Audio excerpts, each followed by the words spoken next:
Selanjutnya kami berikan waktu kepada jaksa penuntut umum untuk bertanya. Ada yang mau ditanyakan?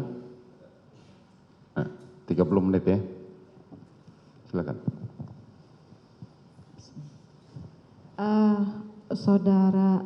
Saudari ahli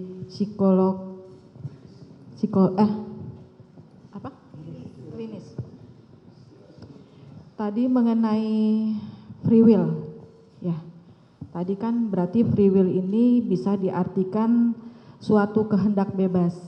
Artinya kemauan bebas ini adalah berbagai tindakan-tindakan berbeda yang akan dipilih dan nantinya itu tujuannya itu bermuaranya ke tanggung jawab. Kan seperti itu ya. Nah, kaitannya dengan distraction obedient, kepatuhan yang tinggi tadi. Pada saat seseorang dengan kepatuhan yang sangat tinggi menerima sesuatu permintaan yang salah, yang sifatnya melawan hukum, ini tadi bentuknya ada konflik. Nah, konflik yang saya mau tanyakan, apakah bentuk konflik internal dalam diri pelaku itu menunjukkan adanya kesadaran terhadap pelaku? Artinya, adanya kesadaran dalam pengetahuan tentang bahwa perintah atau yang dimaui oleh si pembuat yang permintaan itu adalah salah. Bagaimana menurut Ali? Dan dalam hal ini, keputusan yang diambil tetap distraction obedient, artinya atau berdampak tidak baik pada korban. Menurut Ali bagaimana itu? Ya, apakah benar kesadaran konflik internal itu adalah kesadaran dari pelaku bahwa itu adalah sesuatu yang salah? Iya, baik Ibu Jaksa Penuntut Umum, sebagai psikolog klinis, dalam ranah psikologi klinis kami selalu berbicara pada sebuah spektrum.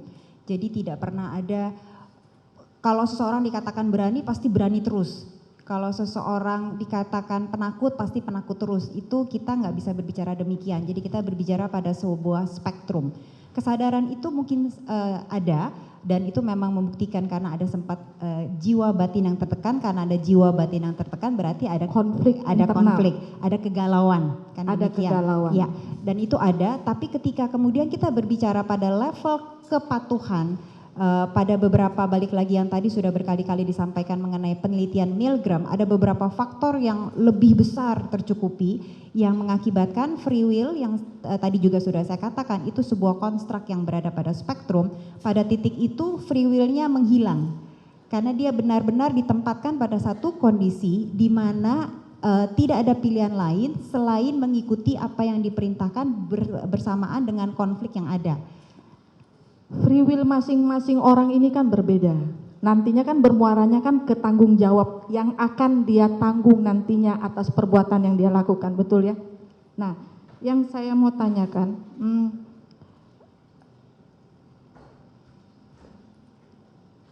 keputusan yang diambil oleh pelaku ini kan membuat yang dipilihnya ini yang merugikan bagi korban itu sendiri. Konflik internal itu misalnya gini, ada nggak jarak, bagaimana sih orang konflik internal itu? Kan ada pemikiran, benar nggak sih, salah nggak sih kalau aku melakukan ini, benar nggak itu? Itu artinya adanya kesadaran. Artinya gini, menurut saya gini, ini perbuatannya ini, dengan konflik internal ini terus akhirnya dia kepatuhan yang dia ambil ini, oke lah kita memahami, tapi itu tidak dibenarkan, betul tidak? Iya, saya tidak menganulir apa yang dilakukan oleh Richard Eliezer. Ya, artinya boleh kita pahami apa pilihannya, tapi pilihan itu tidak dibenarkan, betul nggak? Pilihan yang dilakukan sama Richard Ya, Eliezer. karena pilihannya ini, kepatuhan ini menghilangkan nyawa gitu, artinya tetap tidak baik untuk korban itu. Betul. ya? Memang itu tidak bisa dianulir, tapi balik lagi sebagai psikolog klinis, kalau saya berbicara pada sisi ada spektrum, ada banyak konstruk yang bisa terlibat. Mengapa itu sampai terjadi? Itu juga harus dipertimbangkan Ya, kondisi itu harus klinis jiwa artinya batin. kita pahami, Ya. tapi perbuatan itu tetap tidak bisa Betul. dibenarkan. Ya. Dilanjut dulu. Baik, terima kasih. Mohon izin untuk Romo Fran Magnis Suseno. Saya awali dari Romo terlebih dahulu. Tadi Romo sudah menjelaskan bahwa tidak ada kewajiban untuk mentaati suatu perintah yang salah atau perintah yang bertentangan dengan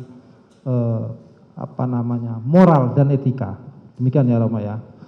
Nah, dari sisi filsafat moral sendiri Romo, ketika seseorang yang diperintah untuk melakukan suatu perbuatan yang jahat taruhlah, ya kan? Nah, kemudian antara yang memerintah dan diperintah, ya kan? Dari sisi filsafat moral, apakah mengenal ada perbedaan pertanggungjawaban terkait derajat kesalahan dari masing-masing pelaku ini, Romo? Apakah semua pelaku mempunyai derajat yang sama terhadap kesalahan yang dilakukan? Maaf, bisa sedikit lebih lambat saya. Baik, Romo. Dari filsafat moral itu apakah mengenal? Silakan. Baik. Suara saya agak kerasan, nggak apa-apa ya Romo ya. Mohon izin, mohon maaf ini. Baik. Tadi Romo menjelaskan bahwa, ya kan, tidak ada kewajiban untuk mentaati suatu perintah yang salah, ya kan? Dilihat dari sisi filsafat moral dan etika. Karena sesuatu hal yang bertentangan dengan moral dan etika itu tentunya tidak boleh dilakukan. Nah, dari sisi filsafat moral sendiri, untuk menilai derajat kesalahan seseorang itu apakah tetap ada bahwa seseorang itu dapat menanggung pertanggungjawaban yang sama atau tetap ada perbedaan dilihat dari kesalahan dari masing-masing pelaku itu sendiri, Romo? Jelas ada perbedaan. Orang akan bertindak berdasarkan kesadaran pada saat itu. Tentu orang bisa punya kesadaran yang jahat, tapi bisa juga dia bingung. Misalnya dia menyadari bahwa menembak orang tidak bisa dibenarkan sama sekali. Sekaligus dia mendapat perintah. Kalau dia ada di bawah pressure, pertama pressure waktu, kedua pressure budaya ketaatan yang dalam kepolisian amat penting. Tidak bisa di situ setiap orang berunding dulu apa mau taat atau tidak, apalagi dalam situasi ini. Dia bisa menjadi sangat bingung dan mungkin akhirnya langsung bertindak sesuai yang secara instingtual itu keluar dari, kalau dia punya insting, befehl is befehl, bahasa Jerome, perintah adalah perintah, lalu rem etis akan sangat lemah. Saya tidak tahu apa yang menjawab pertanyaan. Baik. Jika ada perbedaan derajat pertanggungjawaban dilihat dari kesalahan. Nah, dihubungkan dengan mungkin ilustrasi ya kasusnya. Jika tadi, sebagaimana yang Romo jelaskan bahwa seseorang itu melakukan perbuatan karena dalam keadaan bingung. Dan apakah dia harus menjalankan perintah atau tidak. Terus kemudian dihubungkan dengan relasi kuasa juga. Tingkat kepangkatan jaraknya sangat jauh. Yang seorang jenderal memerintahkan umpama seorang brigadir. Terus kemudian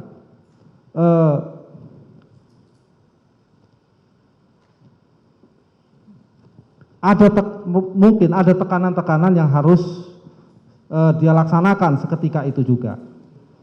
Dan kemudian setelah melakukan itu, ya kan, kemudian dia menyadari dan kemudian berusaha untuk membantu membuka tabir kejahatan yang dilakukan itu tadi. Nah, dari sisi ini, Romo, antara yang memberi perintah dan yang diperintah tadi, sesuai dengan yang Romo jelaskan, ini secara pertanggungjawaban pidananya, ini lebih berat yang mana, Romo?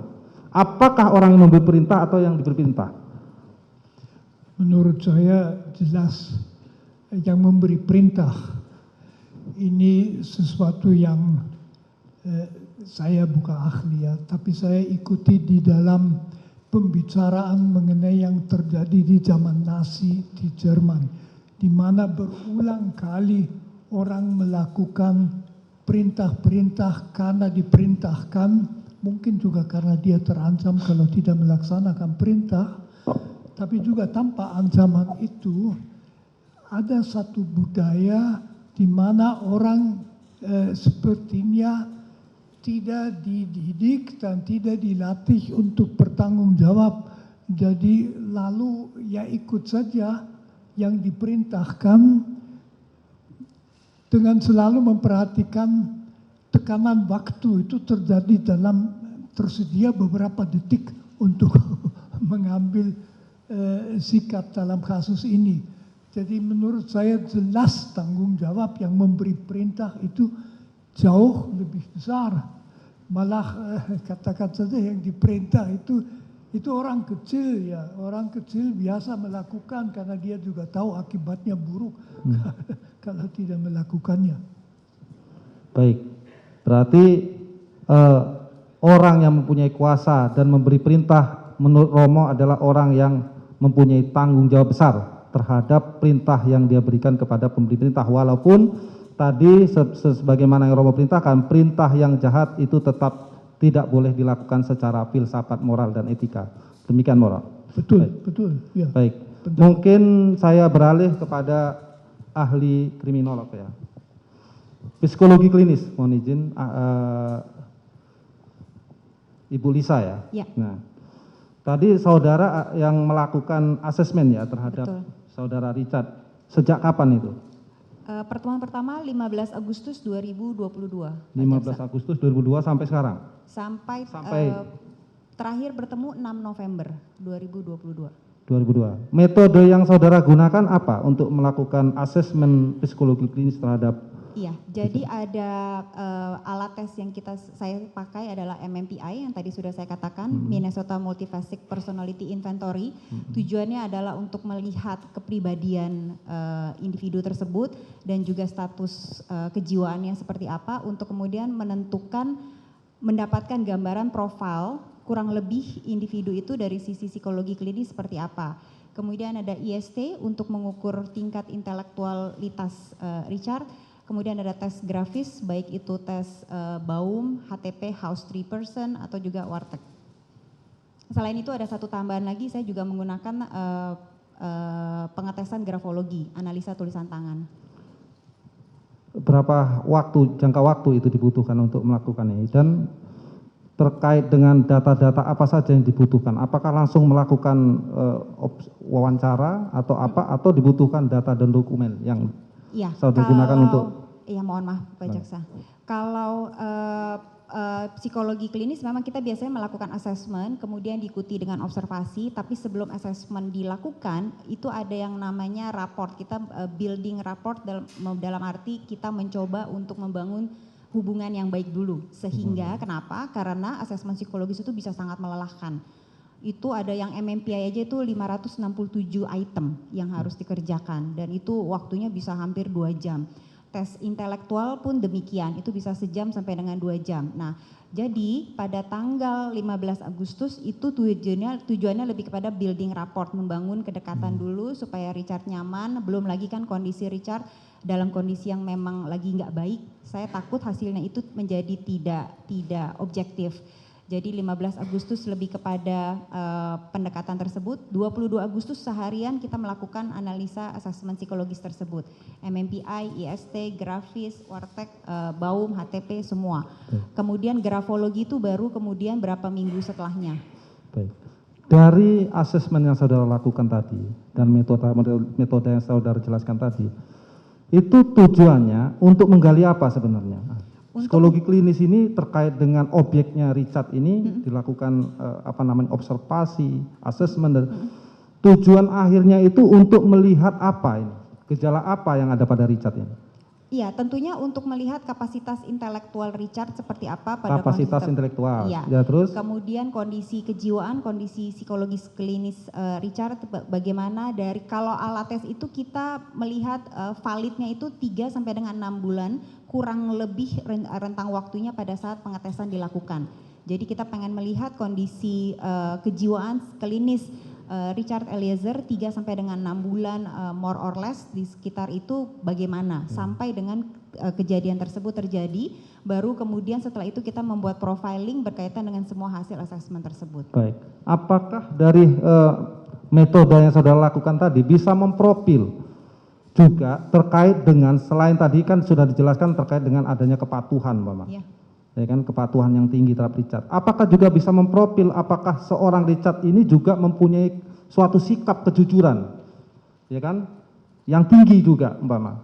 Iya, tadi sudah ditanyakan dengan Pak Penasihat Hukum sebelumnya, apakah bisa dikatakan jujur, apakah bisa dikatakan ada kebohongan atau yang seperti itu. Dari yang MMPI sendiri kita ada yang namanya lie score. Jadi kita melihat skor kebohongannya dan itu rendah sekali. Kebohongannya rendah sekali. Iya, hampir tidak ada. Berarti bahkan. tingkat kejujurannya tinggi ya? Iya. Tingkat kejujurannya tinggi. Baik.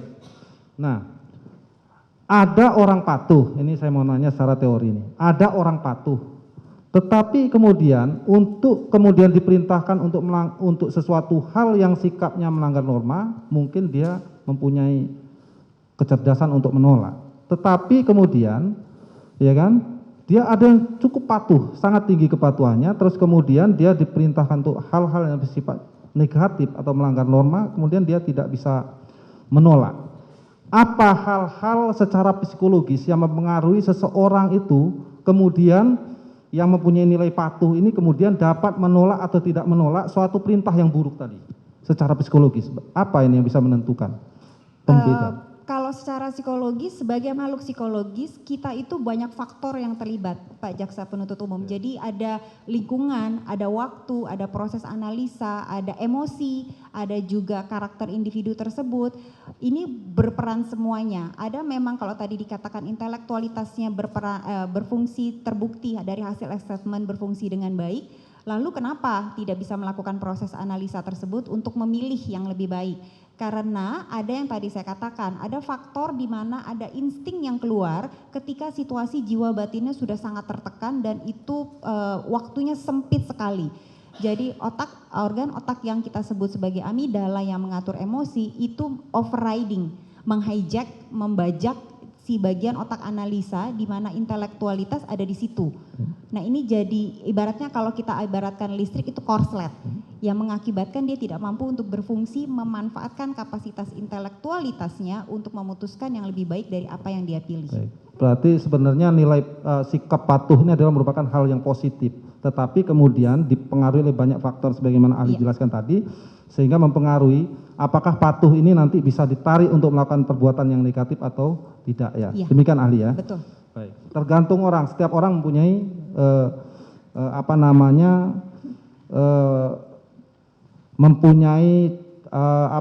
sikap yang berbeda-beda untuk bagaimana merespon itu tadi ya. Iya, bahkan individu yang sama bisa punya respon yang berbeda di hari yang lain, di waktu yang lain, kondisi yang lain. Nah, kalau untuk terdakwa sendiri, apa kelemahan daripada respon itu sehingga kemudian dia sebagai orang yang patuh, tapi kemudian dia justru kepatuhannya dimanfaatkan untuk melakukan perbuatan yang tidak patuh. Apa dari sisi kelemahan dari sisi itu seperti yang tertulis di hasil asesmen. Salah satu saran untuk Richard Eliezer adalah bagaimana dia bisa punya daya kritis.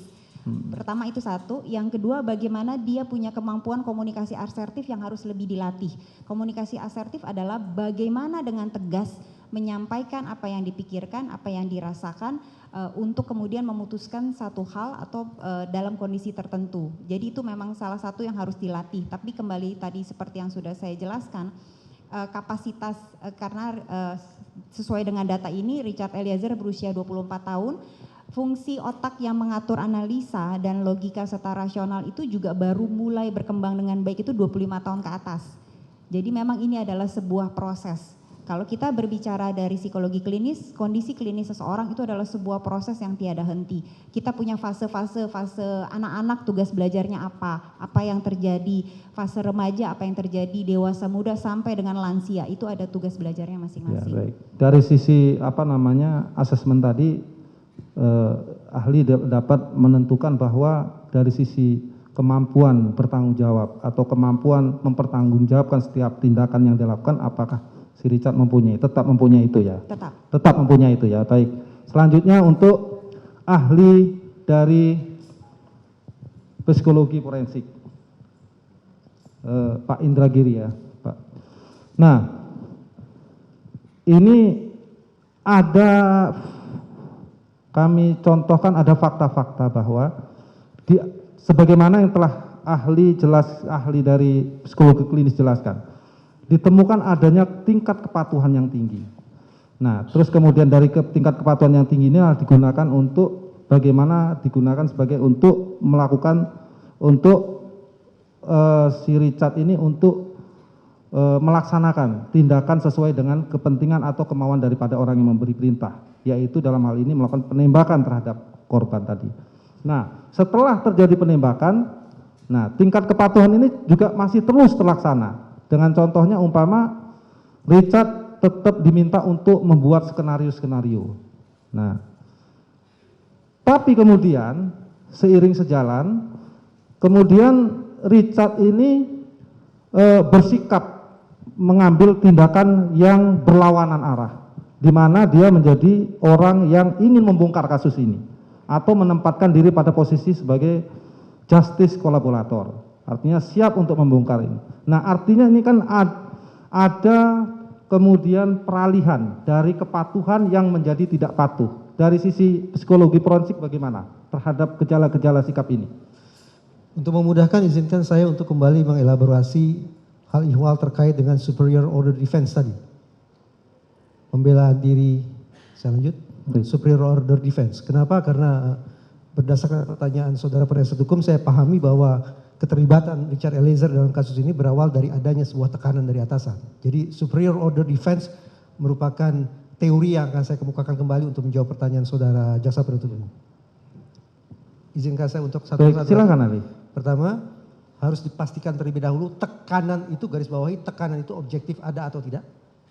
Yang kedua, seberapa jauh kemampuan yang bersangkutan untuk mengelak dari tekanan tersebut. Dan yang ketiga adalah resiko atau konsekuensi apa yang akan dialami oleh yang bersangkutan apabila dia menolak atau menentang tekanan tersebut. Intisari dari superior order defense adalah bagaimana seseorang tidak bisa lagi mengelak dari tekanan yang dia alami, baik itu tekanan yang sifatnya positif maupun tekanan yang negatif, untuk kemudian melakukan sebuah perbuatan sesungguhnya tidak dia kehendaki. Itu dulu dipahami. Bahwa ada seseorang yang semula melakukan kejahatan, tapi kemudian dia banting setir sehingga mendapatkan status sebagai justice collaborator, sebagaimana saudara jaksa katakan, maka kita bisa pahami bahwa pergantian atau perubahan posisi tersebut disebabkan karena adanya tekanan yang sudah raib dari diri yang bersangkutan. Ketika yang bersangkutan sudah teryakinkan bahwa dia tidak berada di dalam kungkungan tekanan tersebut, maka kemungkinan dia akan berbalik arah menjadi suatu hal yang sangat realistis. Baik. Nah, ini umpama terkait dilihat dari faktor apakah ada tekanan. Nah, tekanan ini apakah sifatnya harus konkret, ahli, ya kan? Atau ini hanya dapat dilihat juga bahwa subjektivitas sendiri dari pelaku yang menduga-duga umpama, yang meramal-ramal umpama, karena membayangkan bahwa ya tadi ada faktor culture di institusi tertentu, ya kan, bahwa umpama jiwa korsa yang salah kaprah tadi umpama. Nah, apakah harus konkret umpama jika kamu tembak dia, kalau tidak maka aku habisi juga kamu. Ini kan suatu tekanan yang konkret, ya kan? Nah, apakah juga bisa tekanan itu dilepaskan sendiri secara bebas terhadap pelaku itu sendiri yang hanya berdasarkan ramalan dan dugaan-dugaan atau bayangan dia sendiri, ketakutan tadi. Bagaimana pendapat Anda? Saya coba tafsirkan dulu, kalau pemahaman saya keliru tolong dikoreksi ya. Baik, silakan. Berarti saudara jaksa penuntut umum ini meminta penjelasan tentang bagaimana kita bisa memastikan apakah tekanan itu objektif ada ataukah subjektif belaka, begitu ya? Betul, betul ahli. Betul. Sebagaimana tempat saya uraikan tadi, untuk memahami secara utuh, secara jernih kita perlu rambah 3 dimensi sekaligus. Yaitu dimensi makro terkait dengan bagaimana pengaruh organisasi terhadap individu yang bersangkutan. Kemudian dimensi mikro yang saya tidak tahu apa sesungguhnya isi dimensi mikro saudara Richard Eliezer, saya tidak tahu. Dan yang ketiga adalah dimensi meso, yaitu interaksi antara Richard Eliezer dengan pihak yang sebelum memberikan perintah atau tekanan tersebut, yaitu Verdi Sambo. Konkret pun saya tidak tahu interaksi apa yang berlangsung di antara mereka. Tetapi, sebagaimana tadi saya katakan, ada temuan-temuan yang lebih rinci dari Milgram yang patut untuk kita cermati dan mungkin untuk kita terapkan dalam persidangan ini untuk menakar seberapa objektif sesungguhnya tekanan yang dirasakan oleh Richard Eliezer tersebut. Nah, beberapa temuan Milgram tadi yang bisa digunakan untuk menakar apakah tekanan ini objektif atau tidak, objektif atau subjektif, sehingga Richard Eliezer melakukan perbuatan yang salah, perbuatan yang jahat adalah pertama, adakah pihak yang memberikan perintah itu punya otoritas atau tidak? Berarti kalau pihak pemberi perintah itu punya otoritas, objektif. Ada pihak pemberi perintah yang punya otoritas. Itu pertama. Yang kedua, apakah pihak pemberi perintah itu mengenakan kostum tertentu? Karena berdasarkan penelitian, tadi sempat saya katakan, ada perbedaan tingkat kepatuhan subjek penelitian, subjek eksperimen, ketika mereka diperintah dibandingkan ketika si peneliti memakai busana peneliti dan ketika si peneliti tidak memakai busana peneliti. Dan ketika si peneliti memakai busana sebagai seorang ilmuwan, sebagai peneliti, ternyata perintahnya lebih dipatuhi. Itu sudah 2, objektif ya. Ada kostum, silakan dicek saja bagaimana kostum yang dikenakan pada saat kejadian misalnya. Yang ketiga, lokasi kejadian, lokasi pemberi perintah itu, pemberian perintah itu dilakukan di mana? Di lokasi yang otoritatif atau lokasi yang umum saja. Misalnya dalam penelitian Milgram tadi, perintah untuk menyetrum itu diberikan, perintah itu diberikan, instruksi itu diberikan di perguruan tinggi, dan perguruan tinggi kita pandang sebagai lingkungan yang legitimate untuk sebuah penelitian. Demikian pula dalam kasus ini barangkali relevan, silakan dicek apakah pemberian perintah itu disampaikan oleh pihak pemberi perintah kepada yang menerima perintah di lingkungan yang legitimate juga tidak? Otoritatif juga atau tidak lingkungan itu? Atau lingkungan sembarang lingkungan? Di pasar kah? Di warung kah? Di jalan raya kah? Atau lingkungan itu spesifik yang memang lingkungan itu sudah merepresentasikan power, kekuatan, kewenangan, wibawa, kekuasaan si pemberi perintah. Itu yang ketiga atau mungkin yang keempat. Dan selanjutnya, spesifik lagi, bukan lingkungan secara umum ini. Si pemberi perintah dan si penerima perintah berada di ruangan yang sama atau berbeda. Karena penelitian Milgram menunjukkan ketika perintah disampaikan sementara pemberi perintah di ruangan yang berbeda, tingkat kepatuhannya berbeda ini terhadap si penerima perintah. Tapi ketika penerima perintah dan pemberi perintah berada di ruangan yang sama, efeknya terhadap kepatuhan si penerima perintah itu sangat nyata. Dan jangan lupa, penelitian Milgram ini tidak berbicara tentang kepatuhan secara umum, bukan. Penelitian Milgram spesifik berbicara tentang kepatuhan seseorang untuk melakukan perbuatan yang merugikan orang lain. Kepatuhan seseorang untuk melakukan perbuatan yang salah. Kepatuhan untuk melakukan perbuatan yang jahat. Itu spesifik penelitian Milgram, bukan obedience atau kepatuhan secara umum, tapi kepatuhan untuk melakukan perbuatan yang salah. Nah, kalau unsur-unsur yang ditemukan oleh Milgram tadi itu ada, yang 5 poin tadi, maka kita punya alasan untuk mengatakan bahwa tekanan itu objektif ada. Dengan demikian, pemahaman kata tekanan tidak melulu harus dimanifestasikan lewat sebuah perintah lisan. Tapi tekanan itu, bahkan perintah itu, bisa termanifestasikan secara non-verbal. Itu dia hasil temuan Milgram. Tekanan itu objektif ada, tidak hanya dari verbalisan ya, dari apa? Tidak secara lisan saja. Secara hanya lisan saja. Tidak secara lisan Lisan. saja. Dilihat dari tadi faktor-faktor yang Konteks itu juga. konteks tadi ya. Ya. Nah, Masih cukup yang mulia. cukup ya? Sudah habis waktunya, saudara penuntut. Oke, satu saja. Oke, silahkan. Satu silahkan diskusikan. 5 menit ya Pak. Untuk Prof. Dr. Romo Frans. Pak Romo. Pak Prof tadi mengatakan bahwa filsafat moral dan etika itu sumbernya bisa dari norma, bisa dari hukum negara, bisa dari ajaran agama. Benar ya Pak Prof? Jadi yang pertanyaan saya, di sini terdakwa ini ketika dia disumpah tadi, dia berdasarkan keyakinannya agama Kristen. Dalam ajaran agama kita tidak boleh menghilangkan nyawa, menghilangkan nyawa. Pertanyaan saya, di dalam kasus ini sebagaimana fakta-fakta yang muncul di persidangan dari awal persidangan sampai sekarang ini, tidak ada gambaran antara terdakwa Richard dengan korban Yosua ada dendam.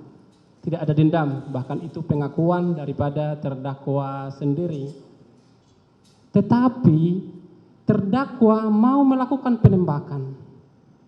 Bagaimana pendapat ahli terkait perilaku moral atau etis? Yang mana dari sisi moralitas yang saya tayangkan bersumber dari hukum agama. Seperti karena dia berkeyakinan agama Kristen. Di dalam Matius 5 ayat 21a berbunyi demikian. Kamu telah mendengar dari ajaran agama. Kamu telah mendengar yang difirmankan kepada nenek moyang kita.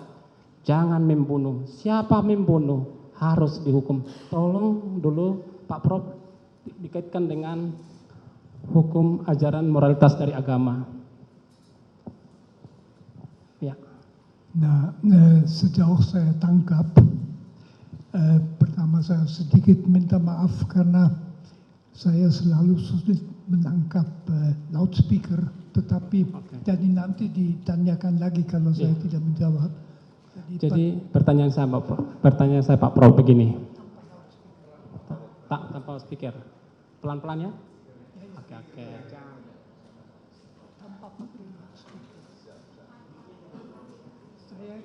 Tanpa mic. Oke. Jadi terdakwa ini orang yang sangat rajin dalam melakukan spiritualnya, kegiatan spiritualnya sebagaimana tadi hasil daripada penelitian para ahli. Dia rajin termasuk dalam hal beribadah. Di dalam kegiatan beribadah itu tentu ada hal-hal yang didapat. Seperti dalam fakta-fakta persidangan Pak Doktor, di dalam fakta persidangan mulai dari awal persidangan ini sampai sekarang ini tidak ada dendam pribadi antara terdakwa dengan korban. Tetapi terdakwa ini melakukan penembakan hingga korban meninggal dunia. Sebagaimana dalam kitab Injil ada tertulis di Matius 5 ayat 21. Kamu telah mendengar yang difirmankan kepada nenek moyang kita. Jangan membunuh. Siapa membunuh harus dibunuh. Harusnya kalau menurut pendapat tadi bahwa dia orang yang rajin, arti yang taat dalam spiritual, harusnya dia tahu ayat ini. Tolong dijelaskan Pak Prof. Ya tentu saja bahwa orang beragama itu tahu bahwa ia tidak boleh membunuh dan sebagainya. Tetapi di dalam agama kita juga tahu bahwa orang tidak menaati yang menjadi perintah agama. Jadi masalahnya di situ pun tidak ada dendam. Karena itu cukup jelas motivasi perbuatan itu bukan suatu motivasi pribadi sama sekali, tetapi pelaksanaan perintah yang diberikan oleh yang berhak memberi perintah, di mana seharusnya dia tahu bahwa perintah seperti itu tidak dilaksanakan. Akan tetapi itu mungkin saja di dalam budayanya sendiri, di dalam budaya polisi, apalagi di tekanan pada waktu itu yang tegang masalah seminit dan sebagainya, ya dia melaksanakan saja perintahnya. Dari sudut agama itu sebetulnya tidak berbeda dari sudut etika. Kita bertanya sejauh mana dia bertanggung jawab, mungkin tanggung jawab sangat sedikit. Itulah karena di dalam situasi di bawah presernya dia juga tidak akan memikirkan sikap Yesus dan yang dikatakan Yesus itu. Dia hanya ya aku harus melakukan apa, saya oleh orang di atas yang kuasa benar disuruh itu, ya lalu dia tembak. Tentu orang ketiga seperti saya bisa mengatakan seharusnya di setiap orang juga di polisi dididik supaya tahu ada perintah yang tidak boleh dilaksanakan, tapi itu jarang sekali. Jadi menurut saya ya segi agama tidak menambah banyak sekali. Dia itu bingung, Tuhan juga melihat yang bingung. Manusia mempunyai sistem hukum, dia harus dalam rangka hukum secara adil ditangani. Adil juga berarti memperhatikan sejauh mana dia bertanggung jawab. Cukup. Oke, cukup ya, saudara. Satu lagi. Sudah cukup lah. Mohon izin satu lagi. Oke, menyangkut satu masalah. terakhir Satu. ya. Terakhir aja. Terakhir, kepada ahli psikologi klinis. Tadi Ibu menyampaikan terkait masalah ya bahwa orang yang berusia sudah lebih dari 25 tahun, sudah lebih stabil dalam mengambil keputusan. Namun yang saya tanyakan di sini adalah terhadap orang yang berusia belum 25 tahun. Namun dengan lingkungan pekerjaan yang mengharuskan melakukan pengambilan suatu keputusan. Terhadap orang demikian, apakah bisa dikatakan bahwa orang tersebut sudah lebih stabil dalam pengambilan suatu keputusan? Karena ini menyangkut masalah terdakwa Eliezer tadi. Mohon izin Ibu. Baik Pak Jaksa Penuntut Umum, sampai dengan usia dewasa awal, sebenarnya individu itu masih dalam tanda kutip dibimbing dan diarahkan oleh lingkungan sekitarnya. Jadi memang kalau dalam konteks lingkungan terkecil keluarga, mungkin itu oleh keluarga, ada diskusi, ada pendampingan. Ketika dia seperti yang tadi Bapak Jaksa Penuntut Umum katakan sudah masuk kepada sebuah institusi tempat dia bekerja, seharusnya memang ada pemimpin yang mengarahkan, ada atasan yang membantu, dan itu membimbing dia untuk mempunyai pola berpikir, analisa, logika yang lebih baik ke depannya. Di mana itu juga nanti akan terjadi proses belajar terus-menerus. Ada pengalaman, ada jatuh dan bangun, ada trial dan error yang mengakibatkan nanti akan terjadi kestabilan di usia 25 tahun ke atas. Kalau hasil yang Ibu tadi sampaikan bahwa Eliezer kan masih di bawah 25 tahun usianya.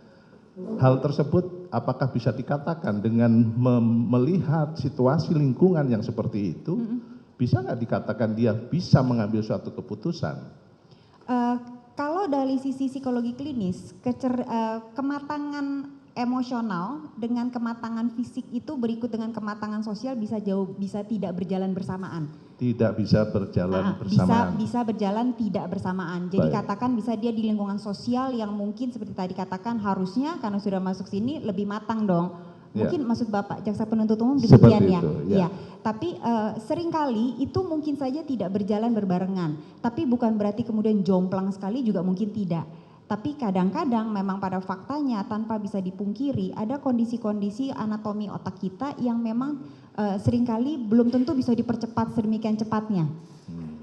Jadi memang ada kayak tadi saya katakan bagian lobus frontal, prefrontal cortexnya itu memang baru akan mulai berkembang 25 tahun ke atas. Nah itu bukan sesuatu yang bisa kita Dalam percepat. situasi apapun.